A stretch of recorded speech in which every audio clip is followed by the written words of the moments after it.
സംസ്ഥാനത്ത് സാമ്പത്തിക പ്രതിസന്ധി രൂക്ഷമായി തുടരുകയാണ്. ഇതോടെ വികസന പദ്ധതികൾ വെട്ടിച്ചുരുക്കാനും മാറ്റിവെക്കാനുമാണ് മന്ത്രിസഭാ തീരുമാനം. സാമ്പത്തിക വർഷത്തിന്റെ 5 മാസം പിന്നിട്ടെങ്കിലും പണമില്ലാത്തതിനാൽ പദ്ധതി വിഹിതത്തിലെ ചെലവ് തീരെ കുറഞ്ഞു.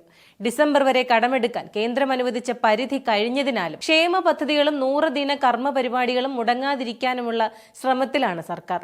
ഈ സാമ്പത്തിക വർഷത്തെ പദ്ധതികളിൽ 10 കോടി രൂപയ്ക്ക് മുകളിൽ അടങ്കൽ തുക ഉള്ളവ പരിശോധിച്ച് അനിവാര്യമല്ലെങ്കിൽ മാറ്റിവെക്കാനാണ് നിലവിലെ തീരുമാനം. പദ്ധതി ചെലവ് വെട്ടിക്കുറച്ച് സർക്കാർ ജീവനക്കാർക്കുള്ള ആനുകൂല്യങ്ങളും ക്ഷേമ പദ്ധതി കുടിശ്ശികയും കുറച്ചെങ്കിലും നൽകാനാണ് ശ്രമം. മാറ്റിവെക്കാൻ കഴിയാത്ത പദ്ധതികൾ 10 കോടിക്ക് മുകളിലാണെങ്കിൽ വകുപ്പിന് ആകെ ഭരണാനുമതി ലഭിച്ച തുകയുടെ 50% ഈ പദ്ധതികളെല്ലാം നിർത്തണം. 10 കോടി രൂപയ്ക്ക് താഴെയുള്ള പദ്ധതികളുടെ കാര്യത്തിലും വകുപ്പിന് ആകെ ഭരണാനുമതി ലഭിച്ച തുകയുടെ 50% തുക മാത്രമേ ചെലവിടാൻ പാടുള്ളൂ.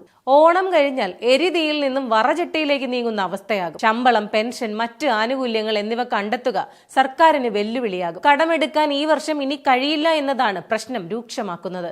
ഡിസംബർ വരെ 4 മാസമാണ് തള്ളി നീക്കേണ്ടി വരുന്നത്. 12,000 കോടിയാണ് സർക്കാരിന്റെ പ്രതിമാസ വരുമാനം. ചെലവ് 15,000 കോടിയും. ഓരോ മാസവും 3,000 കോടി രൂപ അധികമായി കണ്ടെത്തേണ്ടി വരും. കടമെടുപ്പ് പരിധി ഉയർത്തണമെന്ന് കേന്ദ്രത്തോട് കേരളം ആവശ്യപ്പെട്ടിട്ടുണ്ടെങ്കിലും ഇക്കാര്യത്തിൽ അനുകൂലമായ ഒരു തീരുമാനം കേന്ദ്രം എടുത്തിട്ടില്ല. കേന്ദ്രത്തിന്റെ തീരുമാനം അനുസരിച്ചായിരിക്കും കേരളത്തിന്റെ സാമ്പത്തിക പ്രതിസന്ധി കുറയുന്നതും കൂടുന്നതും. കേന്ദ്രം കടമെടുക്കാൻ അനുവദിക്കുകയാണെങ്കിൽ സാമ്പത്തിക പ്രതിസന്ധി ഒഴിവാക്കി മുന്നോട്ടു പോകാൻ കഴിയുമെന്നാണ് ധനവകുപ്പ് വ്യക്തമാക്കുന്നത്. ചില പൊതുമേഖലാ സ്ഥാപനങ്ങളുടെയും അവസ്ഥ കഷ്ടമാണ്.